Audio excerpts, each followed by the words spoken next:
Hi, this is Leslie Frazier, and this is the NFL Players Second Acts Podcast. He got it! He got it! Yeah! He got it! Yeah!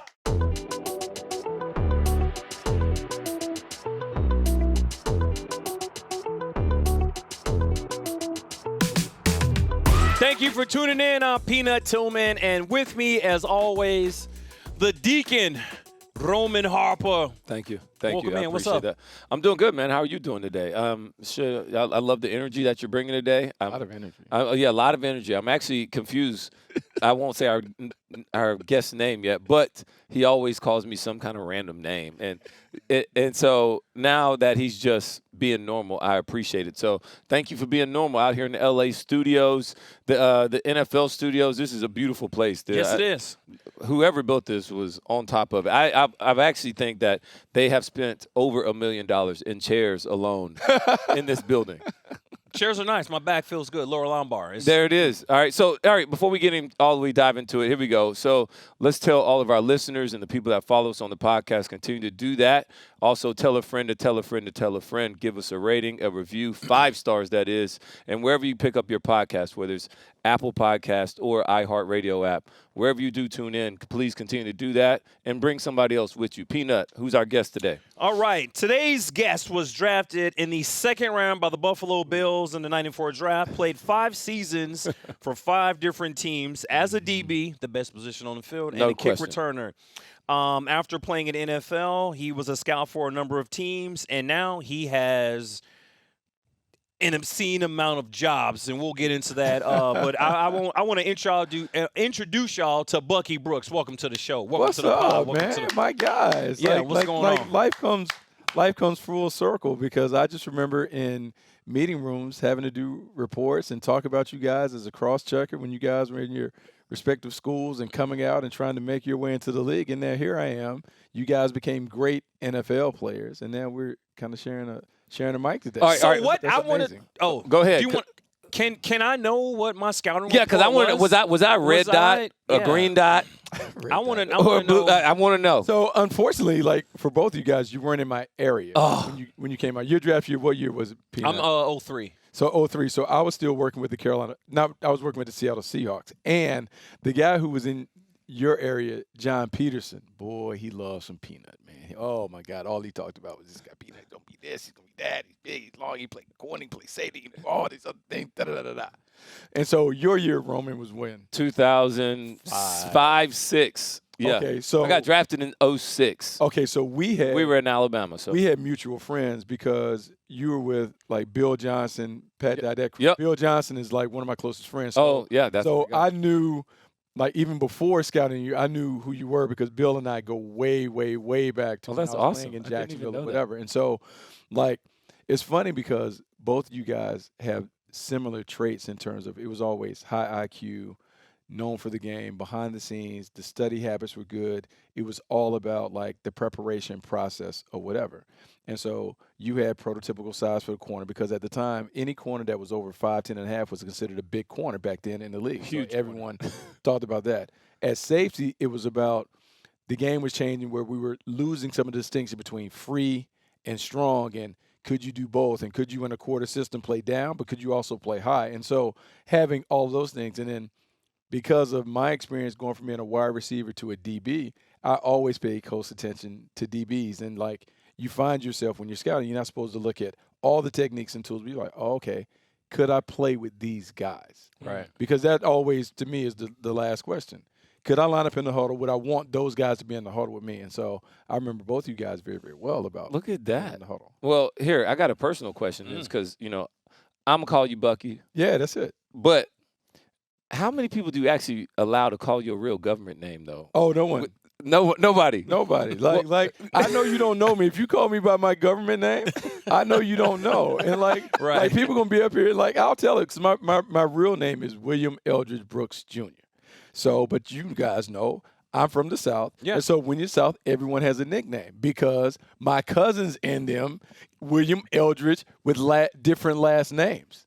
And so everybody had a nickname. So I got cousins and all that or whatever. My dad has never gone by his real name. He goes by Blake. I go by that. My son's name is Trey because he's the third, but that's what it is.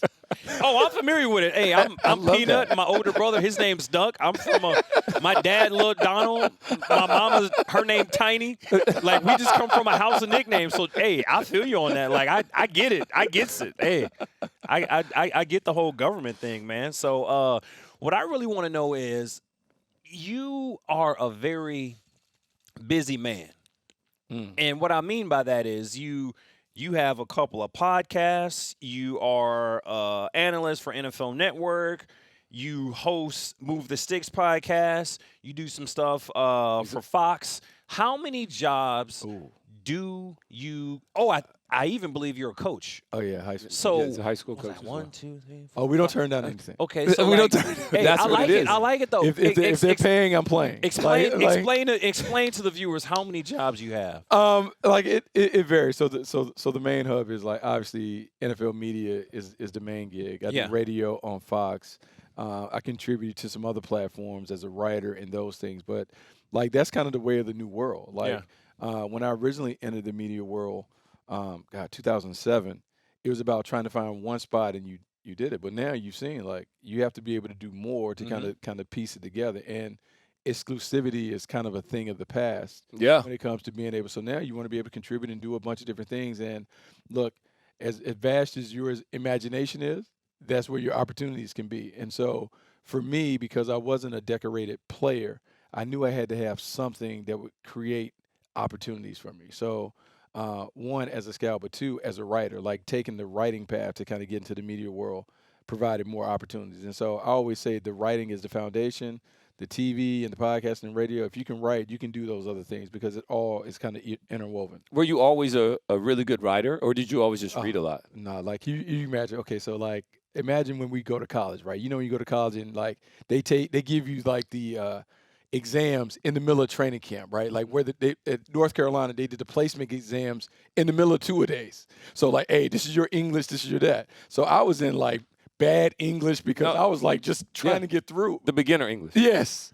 And so it was funny that I came to write because it wasn't something that I would say I really focused on coming up. But then what happens is I had a great appreciation for people who can express with the power of the pen. And then because one of the most vulnerable things you do, like all of us, like as players, we kind of have these journals that we keep, right? Yeah. So imagine if I grabbed your journal from the middle of your New Orleans Saints days. Yeah. When you may be like struggling in camp and you're like, I don't know what is going. Yeah.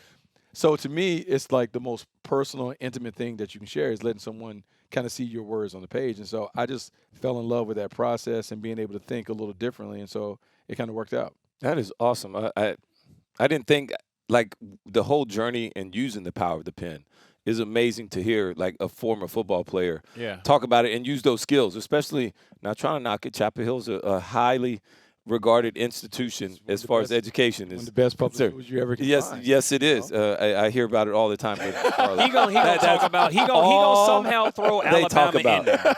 I don't have to talk about weave it in Alabama. there. I mean, if we want to talk about sports, it's not even close. But as far as education, that's all you hear about is Chapel Hill. We talk about football. We talk about sports. Now you got to come see us because we got all of that stuff. You do. Football is a little behind. In fact, my senior year, we lost to Alabama in the bowl game because that was Sherman Williams. Oh, yeah, Sherman Shake. Yeah, Sam Shade and all those guys. Yeah. Like, we played them in the Gator Bowl. Man, throwback. time. All right, so Big all these jobs, all these things. So when do you find time to sleep? Like, what is a typical week for Bucky Brooks? It all kind of works together. Or you don't sleep? Because I'm a guy, I can do all right with like 4 or 5. I can do all right with a little bit. Yeah. But it all works together. So during the season, it's not as heavy for me when it comes to NFL Network and TV stuff. Like podcast 3 times a week. May occasionally pop on a show like Total Access or something like that. But primarily, it's just podcasting and then writing. I'll write a couple times a week. That's when high school football is heavy in. Head coach of a school there. So we practice before school. So we practice at 6 a.m. We go from like 6 to 7:20. We on that NFL quick practice in and out. We get in and out. Fast Friday. But we do Fast Friday every day. Yeah. And we get in and out, and then I go about my day. Like the podcast will be whatever, and some days are heavy with stuff and that. But when it gets to the spring, high school football is done. But then that's when it's the draft and focusing on that, path to the draft, like the main show that I'm on, that comes on. And so it just kind of it fluctuates, but it's always busy, but busy in a different Are you studying college players throughout the season? Like, how does that process go, and when are you starting to really dive into that? Because that's where your bread is. I mean, bread is buttered at, for sure. Because that's the background. So the background is like I was a college scout, so I would go and look at college players, and then we rank them and draft them and evaluate them, put them on the board for the draft and those things. For me, you're always paying attention to the college game. Mm-hmm. Like I do sideline work for the Jacksonville Jaguars radio, and so when I'm on the road on a Saturday night, like you pop in TV, you see what's going on, but you also have your tape available.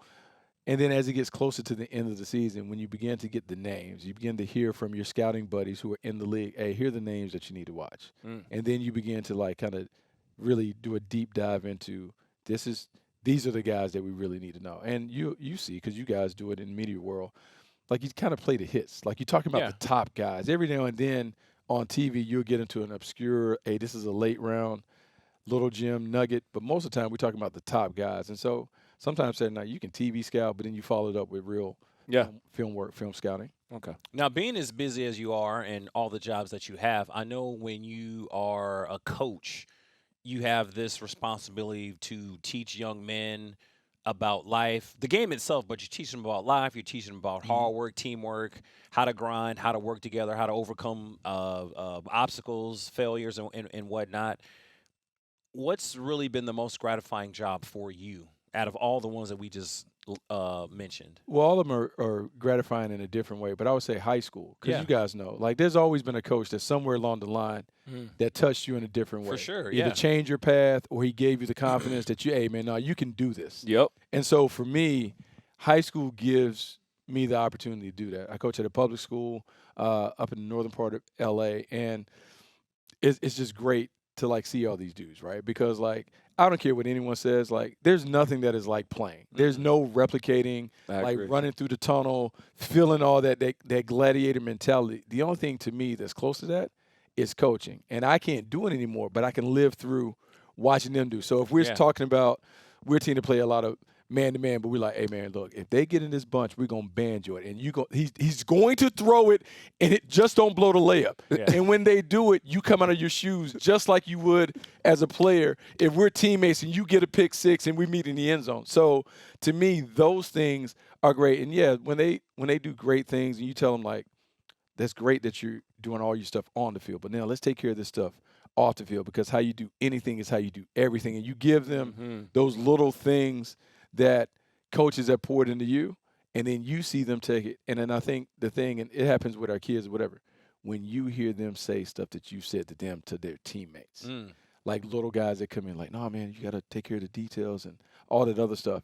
That's when you're like, oh, okay. Yeah, that part to me is fun, like watching them grow. And I've been on the camp circuit for a long time, like working with Nike camps and all that, and seeing Derwin James and Jamal Adams and all these guys come through and watching them when they're teenagers. Yeah. And now I see them as pros.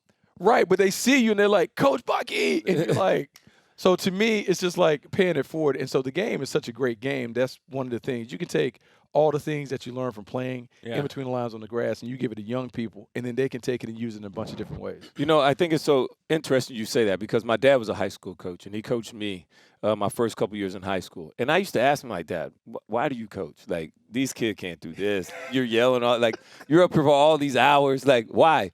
And it was the same example that you just gave. You're like, it's something to be said when you have a guy walk in here as a freshman, can barely tie his shoes, put his pads on backwards, and you look up 2 or 3 years later and he's playing. Like, I have shaped this kid into a player, and I can trust him to like not mess it up.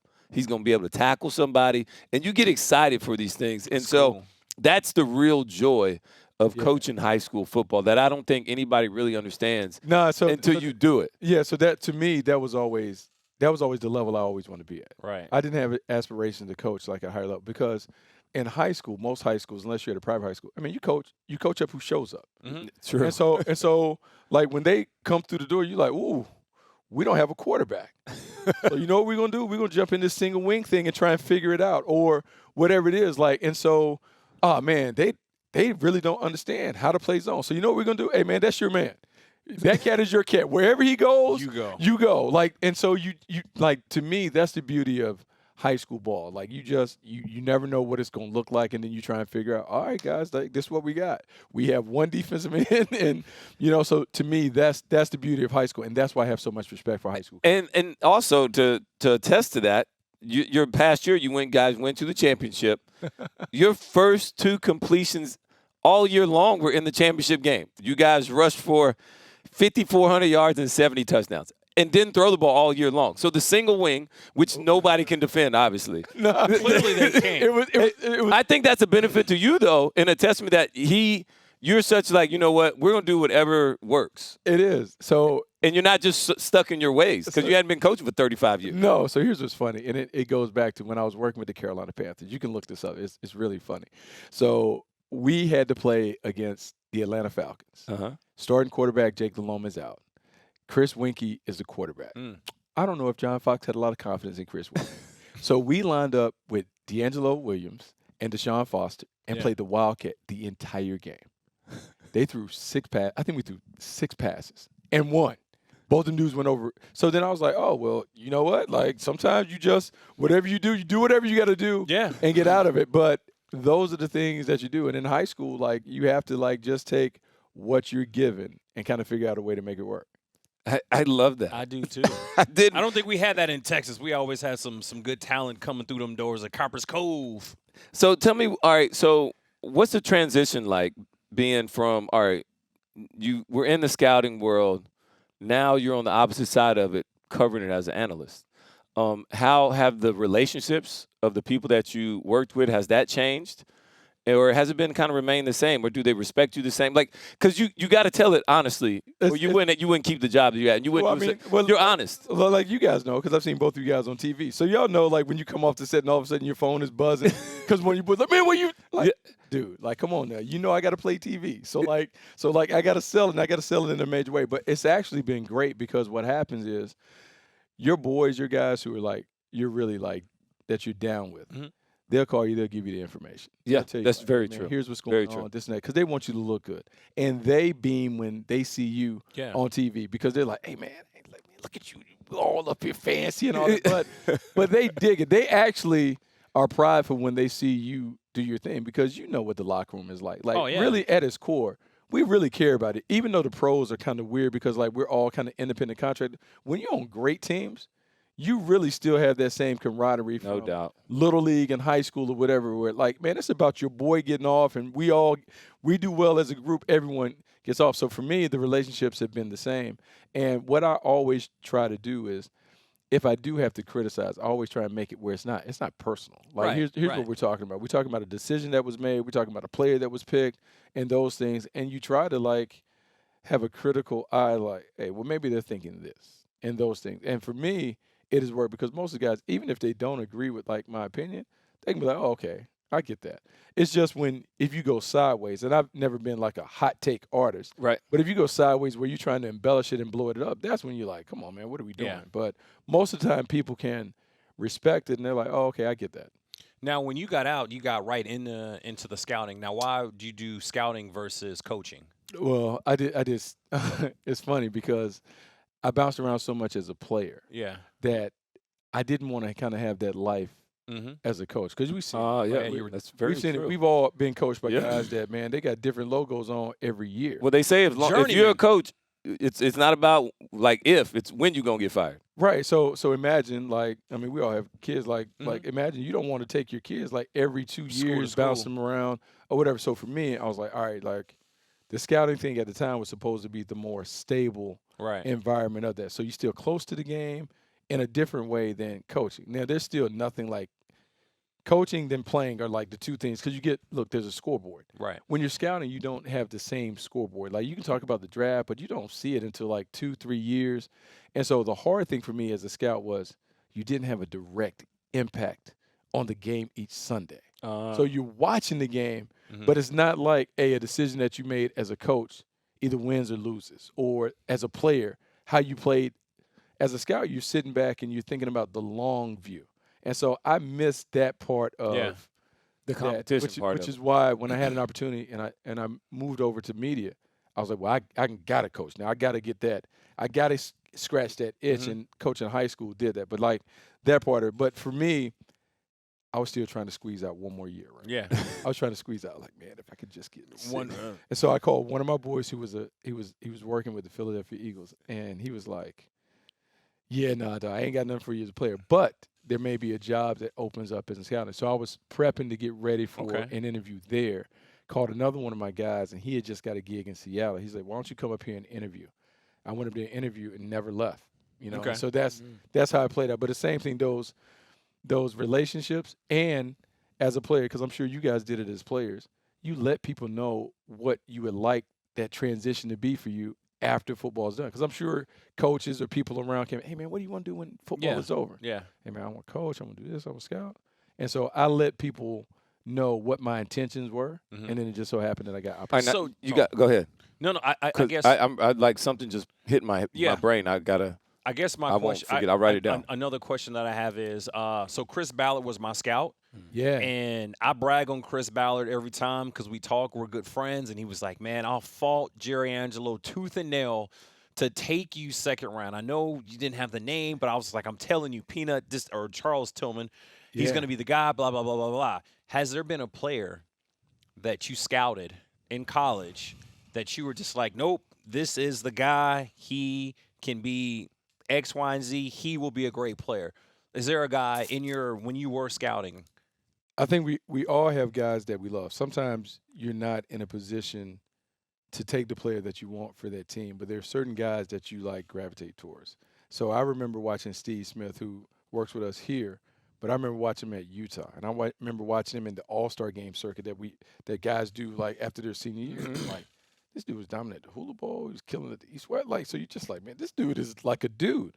But he wasn't the prototypical size at the time because, like, look, he's 5'9". He may list 5'10", but he was he's 5'9". He admits it. He admits it now. He admits it now. Openly, he's 5'9". Like, he was 5'9", and he was a returner. And so sometimes that can be a hard sell to say that, hey, man, this dude is a returner, but, like, he can be a wide out too. So watching him, and then when I left Seattle to go there and watch him grow from being a Pro Bowl kick returner as a rookie to then being a guy that won the Triple Crown and become a multiple-time Pro Bowl player at wide receiver, those are the things that you're like, oh, okay, this is cool. Like, it's great to watch him progress. No one could predict that he would be what he became, a Hall of Fame caliber wideout, but to see him go from that and to be able to, like, yeah, I thought he could do some of that. I didn't think he could do all of that.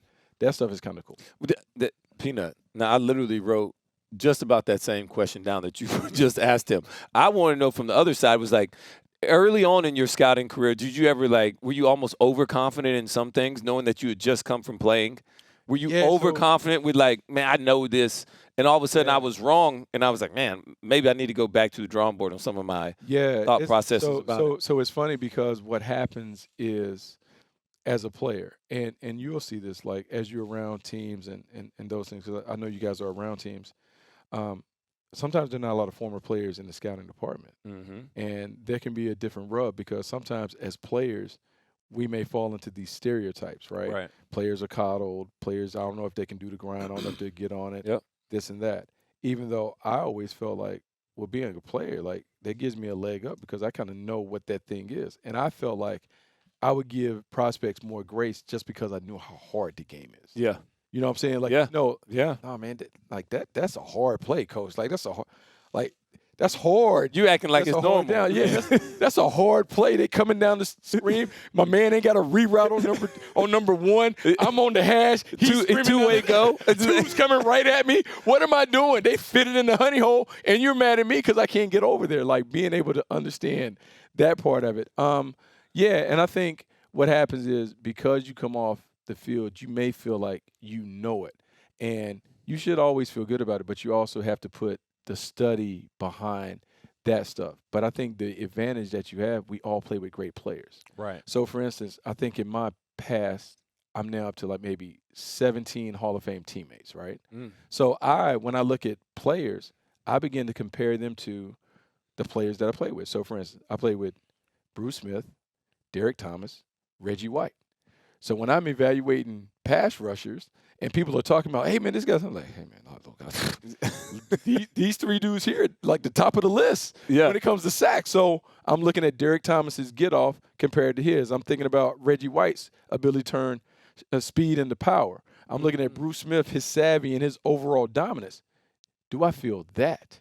Do I see that in these players? And so I played with Charles Woodson when he was a rookie in Oakland. And so you begin to take all those things, all your experiences, and you begin to compare and contrast what the greats look like compared to somebody that you're evaluating. So I think, to me, it gave me a leg up.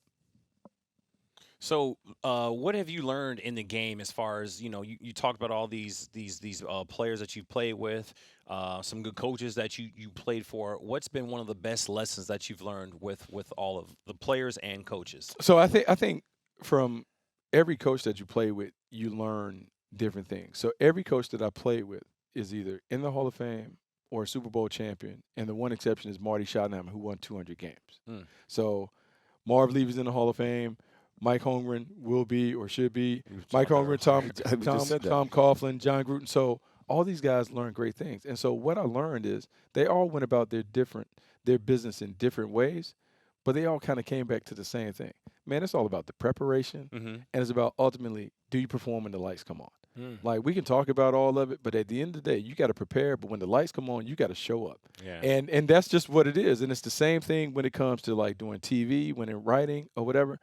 How much you pour into the preparation process will give you the best opportunity to perform at a high level. Yeah, and so, but it only gives you opportunity. Yeah, you still got to make the play. Still got to go out there and do it. You still got to make the play. And so, to me, that's what it is, and that's what you try and tell young people. Hey, man, do all the work and do it. But I always feel like the one thing, if I could go back as a player, I might have been scared to pull the trigger. And so what I would always encourage people, man, take the shot. You know what I'm saying? Like, there are times where and I go back, and I always say this, like, we were playing the San Francisco 49ers in a preseason game, but I studied the tape, and every time Jerry Rice lined up at the top of the numbers when the ball was there, it was 100% a speed out. And so we get there, and I'm like, man, there's the tail. He's right there. The ball's right there. Like, it's like, it's like, but then you like, do I go? It's Jerry Rice. Right? Do I go? Rice. So then you don't go, but you're like, that's the play. But then I played with guys, because in college, Dre Block came right behind me. Yeah. Dre jumped everything. He's going. Like, if he looks over there, he's going. And I was like, dog, I'm gone.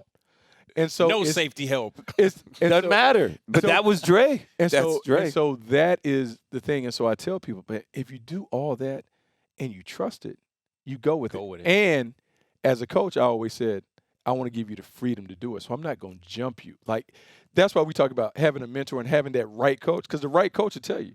Read your instincts. Yeah, Trust your I got keys. you. Yeah, trust your keys. And then, because you're safe and you're a corner, we know the inner game is that I'm going to look at, hey, he gone. I'm gone. So, hey. But that's the thing where in the fraternity, you know that that's how we play. When someone gets a play, it's because, like, hey, man, cover me. I'm going. Give me a little bit of extra help. That's the communication all the time. I feel like you did that with Jano, our the whole time. 2015. Because I was with Jano on that side. Everything. All the time. We changed our whole defense. We went from straight quarters to now the corners are allowed to jump anything to the flat. I didn't know that. We're over the top all the time. They were like, so we're playing read palms without even being read palms. We're doing palms the whole back half of the season because Jano's just like, he going. And so for those listening, the palm technique is when the two goes out and the corner just jumps in. Yeah. So anything out to the flat by the second receiver on that side, the corner's going to jump it. And now the safety has to go over the top. So I'm covering number 2 until he goes out.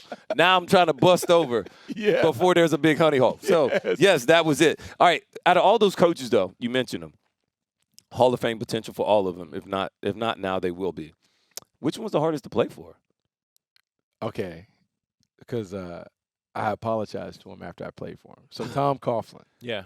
So Tom Coughlin. You apologize. I apologize. Because Tom Coughlin's tough. He was tough. So school. So when I go to Jacksonville, so you got to understand, I go from playing with the Green Bay Packers. We had come off of a Super Bowl appearance, and they were going right back. To now I go to Jacksonville, who's like in their second year as an expansion franchise. In Green Bay, like, they're winning. He comes from San Francisco, so everything not only is first class, but it's like it's like vet central. Meaning, like, now I'm a young player, but it's, hey, we ain't putting them pads on. Yeah, slow down. We ain't Slow down. Oh, we ain't dressing up, going on the road. Like, hey, we just going there to play, do our thing. Jacksonville, you walk in the door. Hey, man, it's concentration line. We go on the thing. You got to button everything up. Peanut, when I mean button up, when you go walk out the door to go to the practice field, when you're on the practice field, your helmet had to be buttoned up at all times. Your socks had to be up. Everybody had to have on the same shorts. We're doing this. He's looking. If you got those little ankle socks, he's like, those aren't issued. Fine. You go on the. You go on. Oh, Old you school. go. Yeah, you go on the road. So we're in the hotel. So we in the hotel. Like, oh look, okay, we'll be suited and booted on the plane. I can Look, relax. We got sweat. Oh, if you're out the hotel room, you got to have on khakis and hard bottom shoes and a collared shirt. The slap is. So I'm sitting there. I'm like, what are we doing? Like, And what year is this for you? this is year 3 or 4. Okay. But I'm sitting here like, what are we doing? And when I first got it, we getting drummed. I'm like, we doing Yeah, this. we're not even winning. This is not even equating to win. It's So, not even winning. so we go to the playoffs or whatever. So years later, I finished and I started coaching high school. Uh-huh. And so the high school I went to, all these dudes would come out for workouts and they got on different colors. You got on green. The school colors are blue and gold. You got on green. You got on red. Didn't look like a team. No, don't look like a team. So then I see Coughlin at the combine. I said, Coach, I got it now. I get it. I get why you did all that because it was driving me crazy. But he was the one that was the hardest to play for because he had all these rules. And I was like, oh, these rules make sense. Yeah. But he was a great coach, and he figured it out for real when he got to New York because all those things, you got people there that swear by him. They swear by him in the tough love and all that other stuff. For me, I was a little immature. I couldn't figure it all the way out until later I had a greater appreciation for, dot the I's, cross the T's. This is how we do all this stuff, standing across the board. Yeah, I had a friend of mine that actually had him at Boston College when he was in college. He was like, dude, the dude was tough. Like got to be there 5 minutes early. Like it was like we do that. I've heard, yeah. he was I've like, heard that, you know, my family had an accident. He was like, Coach, I don't know if I might be a little bit late. He was like, late, like won't be here. It's like no excuses. And so it just kind of. Some people don't ever change, and you know, and he's actually thankful for him now. Yeah, like some of the things, like is that. So the funny thing is, you're alive. Yeah, the high school they know. 5 minutes. Hey, if So the if you're meeting on time, don't you're start late. at 11. It really started at 10:55. So my thing was always that, Coach. Well, if you want the meeting to start at 6:55, just tell me 6:55. Don't tell me 7 o'clock. But you want me at 6:55? Like, just tell me the time. And I get the same complaints from the kids. I'm like, hey, no, we start at 5:55. Like, you know what it is. Yeah. So you've had successful, media. You killing it right now. The scouting. his team's killing it too. Went to the championship last year. Killing it with the offense. Mount Rushmore. Who would you put on that personal Mount Rushmore of mentors, coaches, great teammates? The Lord, mom, dad. Just, I mean, it's totally Mount you. Rushmore. Okay, Yeah. so first person on Mount Rushmore would be my dad. Yeah. So my dad is was retired firefighter, but he also was a coach. He coached Dexter Lawrence in high school. He was his D-line coach. They won, I think, 45 games in a row after Dex, but they won a state title. So I get him on. He's on my head every day about coaching. What are y'all doing? How you doing? Or whatever. So he goes. So coaching's in your blood. Yeah. So he goes there. Mac Brown, my college coach, goes there because from Coach Brown, I learned the art of how you treat people. Like, if you want people to play at a first-class level, you got to treat them like first class. Hands off to Mac Brown, amazing human being. I mean, this dude could sell water in the middle of the ocean. Unbelievable, awesome. Unbelievable communicator. Yes. Like Peanut, if he met you, he would meet you 5 years down from there. He would know Yes, what he that would. first conversation would be like. Yeah. He's that and, good. and it's a gift that he has. So he was always that. I would say from a player, the guy who helped me the most, James Hasty was an all-pro corner at Kansas City when I was there. And so when I got there, I'm still learning how to play corner. And what he did for me was he held me to a higher standard than I had ever been held to by a player. Because in Kansas City, under Martin Schottenheimer, it was a players-driven team. And so if you two guys in the secondary, if I'm the dime and I come in there and y'all don't really like how I get down, y'all would send me out. And the coaches would respond. So that's how that was. So Hasty said, "No, here's what you're gonna do. You can come here on Tuesday at 8 o'clock. I'm gonna come in at 9 o'clock. By 9 o'clock, you're gonna have a report written on the number one receiver that we're playing." But what he did is he was teaching me how to prep and get ready to play. And so James Hasty would be there. And then I would say, like, the last guy, like, in terms of, like, a personal mentor would be Charles Davis. So Charles Davis, for me, in broadcasting, has been everything. He's so good. In terms of learning how to prepare, learning how to do basic mechanics of, like, TV. Hey, when do you look at the camera? When don't you look at the camera? When do you engage and all that? Call him about anything when it comes to the business. Yeah. Because he's smooth. like water. Oh, he can do anything. He can call golf. He can call baseball. He can call football. Like, he's your lifeline. If you're on a trivia show and you need somebody who knows random facts, CD has always been that guy. Well, you know he's good. He was on Madden. I mean, It's like that's my guy. Yeah, so CD's my guy. Yeah. Well, hey, Buggy, we appreciate you coming down. We got like 1,000 more questions, but you got 72 jobs, and we know you busy, man. Hey, I just gotta appreciate go to you. work, man. Gotta go to work, man. Come on, man. You know how that is. I appreciate you guys. Appreciate you. Bring me up. It's been great. Thanks, man. We appreciate it, man. Thank you so much, man. All of our followers and listeners out there, man, continue to do that, man. We'll continue to bring you great guests like my man Bucky Brooks right here.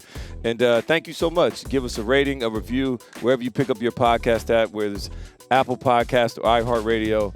Please give us a listen. Tell a friend to tell a friend to tell a friend. Peanut, tell them what we doing, baby. We out of here. Hey, I'm Peanut. That's Rome. That's Bucky. This is the NFL Players Second Acts podcast from the LA studios, and we out.